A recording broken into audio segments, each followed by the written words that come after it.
Hi everyone, my name is Don. Today I'm going to be showing you how I created this little crochet owl from scratch. So I'm really happy about how this piece turned out, especially considering that I've never made this one before.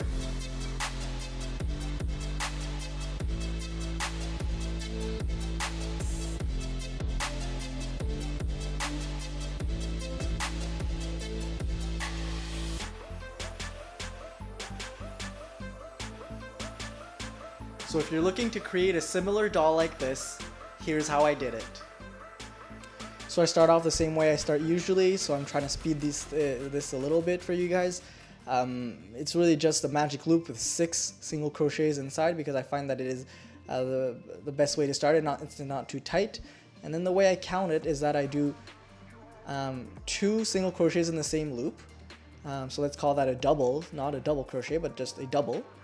And then to that, I'll do 1 single crochet, a double, single, double, single, double all around in one, and then I add 1.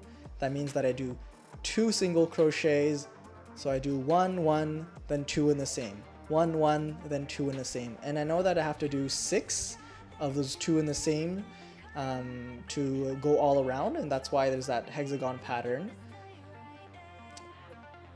And I really just add 1 over that every single round without skipping a row. So I do 5, then 2, and 6 and 2, and really just go at it and make it as flat as possible, as wide as possible. It's always going to curve a little, but that's what the whole point, that you want to make a ball.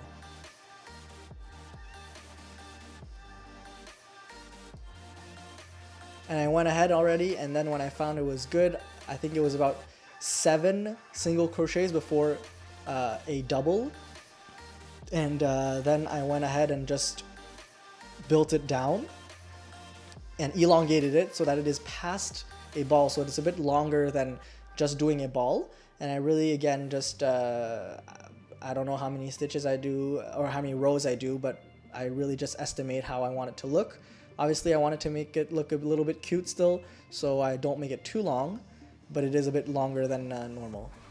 And here I already started decreasing, in the same way I decrease, I start with the number of increases I ended up with. So here in the case it was 7 single crochets, then a decrease, 7 single crochets, then a decrease, and then I do 6 and a decrease, and I decrease as fast as possible to have that symmetry on both ends. And then I stuff it and I close just like that, and I'm pretty satisfied with how it turned out. So it is still a ball, but as you can see I can kind of roll it out to make it long, and it's the exact shape I want.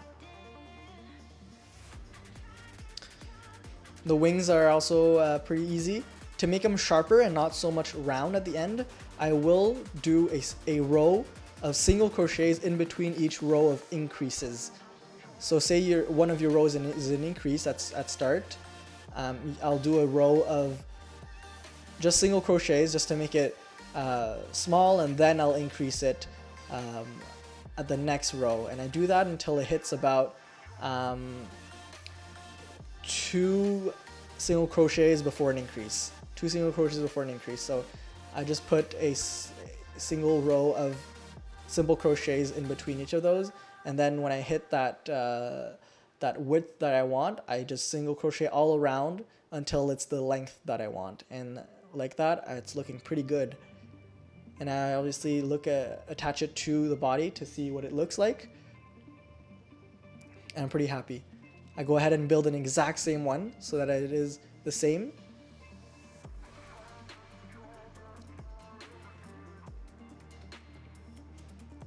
And just like that, I can see that it has these nice shoulders, but also the wing tips are just hanging off of the body, which is what I want.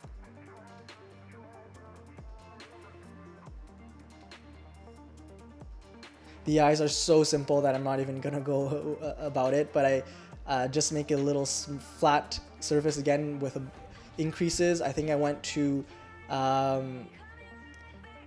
2 single crochets until an increase. And that's the diameter I went with. But the last there's a little corner that you see there. I just put 4 single crochets in the same stitch to build that little corner before I finish off. So before I do that little slip stitch to finish off, I do 4 single crochets in the same so that it makes that little corner that you see at the top outside of the eyes. It's just a little subtle detail, but I think it adds a lot to the expression of the doll.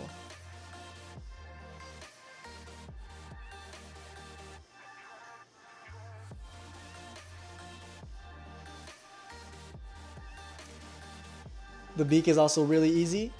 I did 5 crochets in the magic loop, and then I just crocheted single, single, single all around. I think I did a total of 20 just single crochets there, and it just makes this tiny, long little piece that looks like a beak, and that fits right between the eyes, or should I say, just the white around the eyes, because the eyes will come later. The feet again are really simple. I went with 6 double crochet, and then I increased it right away so that it is 12, and I went around and made it so that my it's the size of my thumb, and that both are symmetrical, and I can lay them flat like that, and they look like tiny little feet like that. I didn't want to complicate it too much with toes because it would maybe look too big on a small scale like this. I went ahead to final assembly using my sewing needle, and you see the corner, I left it detached, so I only sewed the eye around that corner, so not the corner itself, just that it sticks out,